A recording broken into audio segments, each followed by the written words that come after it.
Baik, untuk kali ini kita akan mendiskusikan topik lanjutan dari yang sebelumnya. Sebelumnya kita sudah bahas tentang hukum karma. Karma atau aksi perbuatan itu menghasilkan yang namanya samskara. Artinya potensi reaksi dari hasil perbuatan sebelumnya itu. Itu disimpan dalam pikiran kita.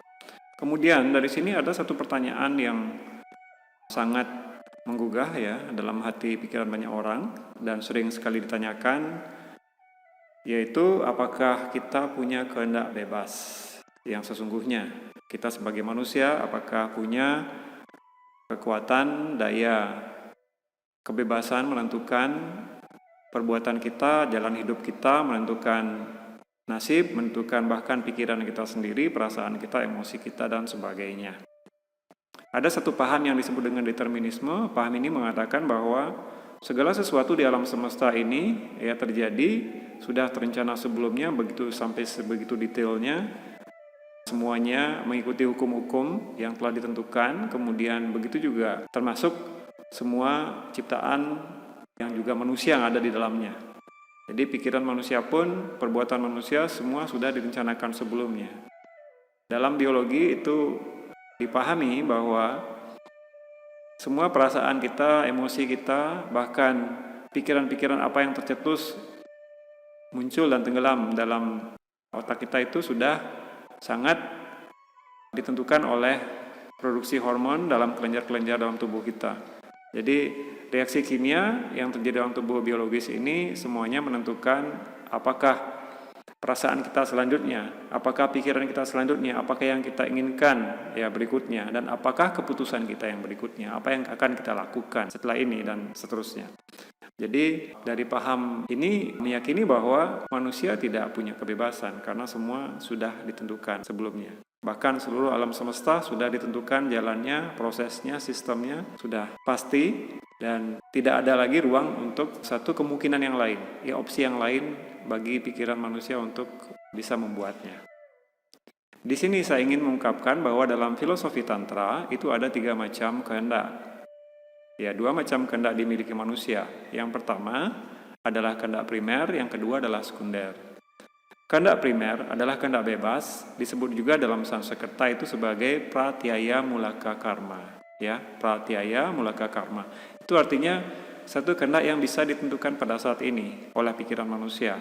Ya, melalui pertimbangan-pertimbangan kita putuskan, oh saya sekarang ingin pergi ke suatu tempat.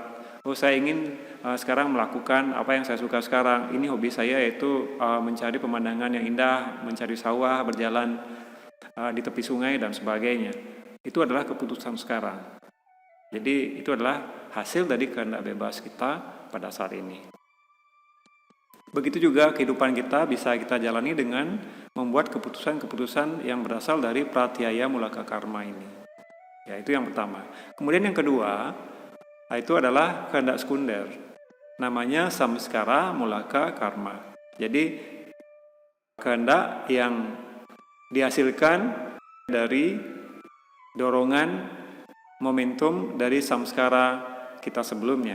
Maksudnya di sini adalah kita melakukan karma sebelumnya, kemudian itu menghasilkan reaksi, ya reaksi yang berupa momentum energi yang ingin tercetuskan, yang disebut dengan samskara. Nah, samskara itulah mempengaruhi pikiran kita, mempengaruhi cakra-cakra, mempengaruhi kelenjar hormonal, kemudian mempengaruhi emosi perasaan kita. Jadi di sini ada dorongan yang meskipun kita kadang tidak inginkan itu ada, ya kita tidak kehendaki itu ada dan sangat mempengaruhi keputusan kita pada saat ini. Satu contoh misalnya yang umum, salah satu contohnya adalah misalnya kita melihat satu makanan pada saat kita sedang lapar, kita lihat satu makanan itu katakanlah enak ya, lezat, tapi kita tahu bahwa makanan itu tidak cocok lagi untuk perut saya atau kondisi kesehatan saya sekarang misalnya. Itu tidak bagus untuk kesehatan. Ya, tapi ada dorongan yang sangat kuat dalam diri saya yang membuat saya tidak berpikir panjang, tidak mau lagi berpikir dengan jernih. Pokoknya saya ambil makanan itu dan konsumsi.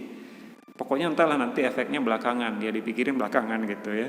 Nah, itu terjadi kenapa? Karena ada dorongan yang sangat kuat dari dalam. Kenapa ada dorongan dari dalam itu? Itu karena ada perbuatan yang mendahului sebelumnya. Ya, ada karma sebelumnya. Mungkin saja kita pernah menikmati makanan itu sekali atau berulang kali sebelumnya. Semakin kita sering ulangi, semakin kita mendapatkan kenikmatan, dapatkan kesenangan, pleasure dari situ, karmanya semakin kuat untuk membuat dorongan itu semakin kuat. Kita ingin mengulangi perbuatan yang sama. Ya, jadi dorongan itu begitu kuatnya, kadang-kadang kita susah sekali untuk menahan. Ya, tidak hanya berlaku dalam contoh tadi, tapi juga dalam banyak hal dalam kehidupan kita menjadi emosi dengan satu stimulus tertentu, satu situasi tertentu, hal yang kecil padahal membuat kita cepat marah misalnya. Itu mungkin ada hubungan dengan pengalaman kita yang sebelumnya, dengan karma kita yang sebelumnya. Nah, ini dorongan ini begitu kuatnya, kadang-kadang sangat mengganggu keseharian kita. Namun bukan berarti ya kita tidak bisa melawan atau menahan dorongan tersebut. Kita masih punya yang pertama tadi, yaitu kehendak bebas untuk memutuskan. Meskipun saya punya dorongan yang sangat kuat, ya pertama apa yang dilakukan, pertahankan kejernihan pikiran, ya. Jangan kita sampai digiring untuk melakukan satu tindakan yang tergesa-gesa, buru-buru. Kita tahan dulu sementara, berpikir pakai akal sehat, apakah saya harus dalam contoh tadi mengambil dan mengkonsumsi makanan ini atau tidak. Berpikir sedikit lebih panjang, biasakan untuk menahan diri. Pengendalian diri adalah hasil dari sebuah latihan. Ya, kita biasakan menahan diri, kemudian berpikiran jernih. Kalau memang itu tidak bagus, kenapa saya harus ambil itu? Mungkin mulai berpikir mencari makanan alternatif yang lain. Itu contohnya misalnya ya. Jadi ini ada dua macam kehendak dalam diri manusia. Yang satunya benar-benar kita putuskan secara bebas. Yang kedua adalah yang susah untuk kita putuskan sekarang, karena itu dorongan muncul akibat dari perbuatan kita yang sebelumnya. Tapi itu pun adalah perbuatan hasil dari keputusan bebas kita di masa yang sebelumnya. Jadi keduanya dalam hal ini kita juga bertanggung jawab. Ya, kita adalah subjek dari perbuatan-perbuatan tersebut. Nah, jadi dalam hal ini ada kebebasan. Ya, ada kebebasan dalam diri manusia untuk menentukan masa depannya. Jadi tidak hanya ditentukan oleh dorongan instingtif yang berasal dari karma masa lalu, memori masa lalu itu. Jadi ada kebebasan dalam manusia untuk apa yang harus dipikirkan. Tentu pikiran yang baiklah yang kita pikirkan. Pikiran yang produktif, pikiran yang memberikan kesejahteraan, dan sebagainya. Nah, kemudian apakah itu berarti bahwa manusia memang benar-benar bebas menentukan nasibnya? Nah, di sini ada keterbatasan, ya, ada keterbatasan karena ada kehendak yang ketiga. Kehendak yang ketiga disebut dengan kehendak kosmik atau cosmic will. Jadi, pada intinya semua manusia, semua ciptaan, semua makhluk hidup di alam semesta, di mana alam semesta ini juga diawasi, ya, diatur, dikendalikan ya oleh si sang pengendali agung itu atau Iswara, oleh Tuhan. Jadi Tuhan mengawasi, menyaksikan, dan mengatur dan mengendalikan apa yang terjadi di alam semesta ini. Dikatakan oleh para suci bahwa bahkan sehelai rumput pun tak akan bisa bergoyang itu tanpa seizin ya dari Tuhan, dari entitas kosmik itu. Jadi hal yang paling kecil pun diawasi, dia, entitas agung itu berada di balik semua ya yang ada. Yang paling besar makrokosmos sampai mikrokosmos sampai yang paling kecil. Ya, semua dia saksikan, semua dia awasi, dan entitas agung itu juga berperan di dalam mengatur jalannya alam semesta ini dari yang terbesar sampai unsur yang terkecil. Ketika ada satu hal yang tidak sesuai dengan rencana besarnya, maka itu tidak akan pernah terjadi ya. Jadi tanpa seizin dari entitas agung itu, apapun tidak akan bisa terjadi. Jadi kalau kita menginginkan sesuatu, meskipun kita sudah berusaha, untuk mendapatkan atau mencapai sesuatu, tapi itu tidak terjadi. Pertama, bisa mungkin karena kita belum punya karma yang cukup, atau karma masa lalu kita cukup buruk untuk bisa membuat kita gagal di masa sekarang. Yang kedua, mungkin juga itu karena memang tidak sesuai dengan rencana kosmik. Tidak selalu itu adalah karena ketidakberhasilan kita itu karena sebabnya dari kita sendiri, dari manusia sendiri, tapi mungkin saja untuk sementara waktu hal baik yang kita inginkan itu belum bisa tercapai karena itu memang belum sesuai dengan rencana kosmik itu. Apakah itu rencana kosmik? Ya, tentu secara garis besar kita bisa pahami adalah rencana kosmik adalah untuk membuat semua makhluk secara bertahap berevolusi menjadi berkembang, bertumbuh, menjadi jiwa yang semakin murni, dan pada akhirnya pada satu titik setiap ciptaan itu dari yang paling kasar sampai yang paling halus, dari bakteri bersel satu, dari tumbuhan, dari hewan sampai manusia, itu semua pada akhirnya akan berevolusi secara kesadaran dan kemurniannya untuk bergabung kembali, menyatu kembali dengan lautan kesadaran kosmik itu, mencapai kebahagiaan yang sejati. Jadi itu adalah suatu sistem filosofi dalam Tantra. Mungkin sedikit kilas balik, kita sudah jelaskan dalam video sebelumnya bahwa semua ciptaan ini itu berasal dari sumber yang sama, yaitu lautan samudra kebahagiaan kosmik, entitas agung itu.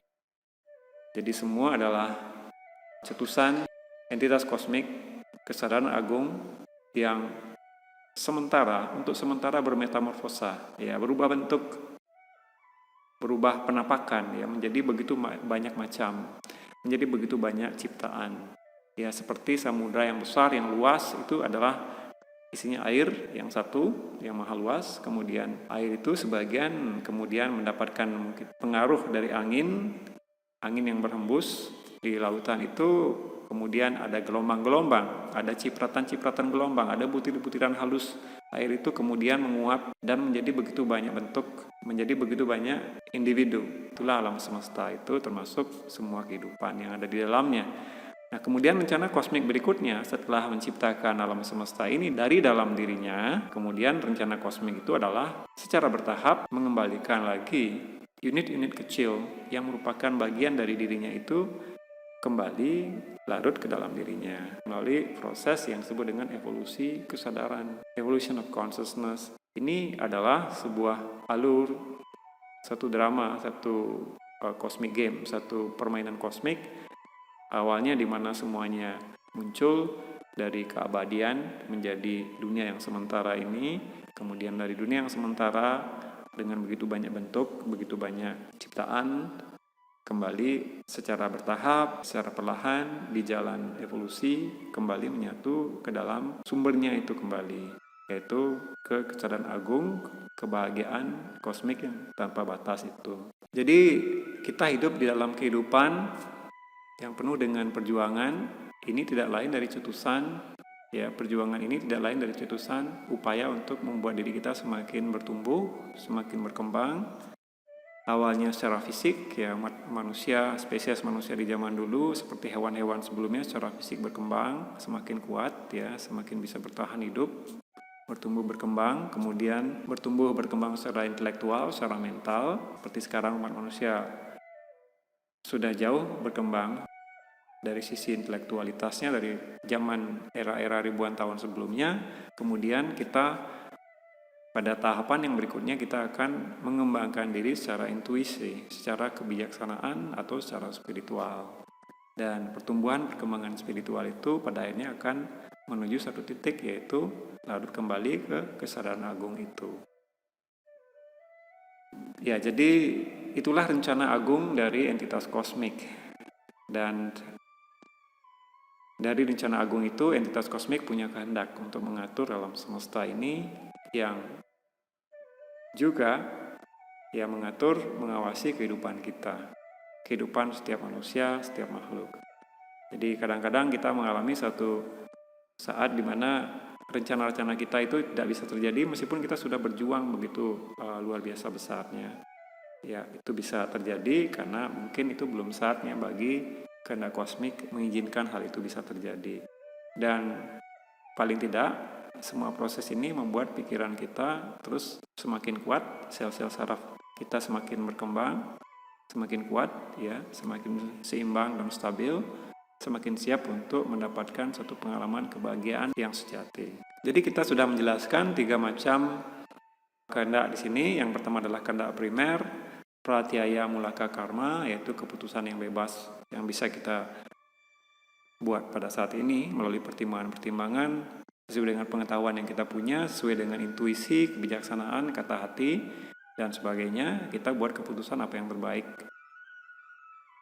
Kemudian yang kedua adalah samskara mulaka karma. Ini adalah kehendak yang tidak sepenuhnya kita bisa putuskan secara bebas pada saat ini karena ada dorongan dari masa lalu, ada tarikan dari masa lalu yang membuat kita memutuskan berpikir tentang sesuatu dengan cara tertentu yang membuat kita punya emosi tertentu, perasaan tertentu yang sangat kuat, yang susah dikendalikan, atau menarik kita dalam satu situasi dalam kehidupan kita meskipun kita tidak inginkan, meskipun kita sudah berusaha untuk menghindari, ya, kita sudah berusaha berbuat banyak kebaikan, namun saat-saat tertentu penderitaan itu datang.